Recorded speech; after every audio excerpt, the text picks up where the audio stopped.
আগে যদি জানতাম আমায় এই সময় রেজিন আর্ট করতে গিয়ে এরম একটা জিনিসের সম্মুখীন হতে হবে, তাহলে আগে কখনোই আমি এই সময় রেজিন দিয়ে কাজ করার সিদ্ধান্তটা নিতাম না।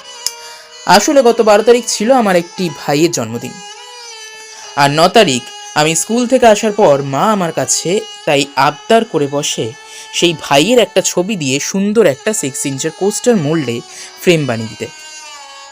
মায়ের অনেক রিকোয়েস্টের পর অবশেষে আমি কাজটা করতে রাজি হই। মনে মনে এটাই ভেবেছিলাম কাজটা আমার শেষ হবে না, তবে আমায় যে এত ঘটনার সম্মুখীন হতে হবে তা আমি জানতাম না। এখন এর সবচেয়ে ট্রেন্ডিং ডিজাইন হলো ক্যালেন্ডার, আর এই ডিজাইনটাকে ইউটিলাইজ করেই স্টার্ট করি আমার কাজটা।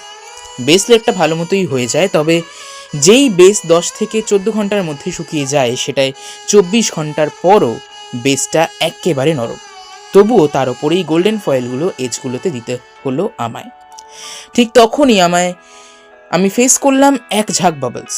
তবুও যেন তেন প্রকারে এজের কাজটা আমি শেষ করলাম।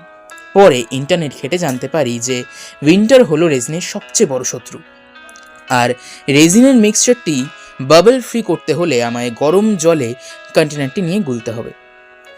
অবশেষে সব ফটো, পার্লস আর শেলস লাগানোর পর সেকেন্ড লেয়ার পোর করার যে মিক্সচারটা সেটা আমি ফুটন্ত গরম জলের বাটিতেই মিক্স করি, অ্যান্ড ম্যাজিক্যালি ইট ওয়ার্কস।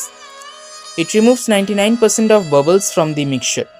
আর ঠিক তার পরদিন সকালে উঠে, অর্থাৎ পার্টির ঠিক আগের দিন সকালে, আমায় আরও ভয়ানক জিনিস ফেস করতে হয়।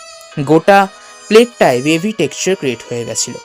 ভীষণ ভয় ও ঘাবড়ে যাওয়ায় আমি ভিডিও করতে পারিনি।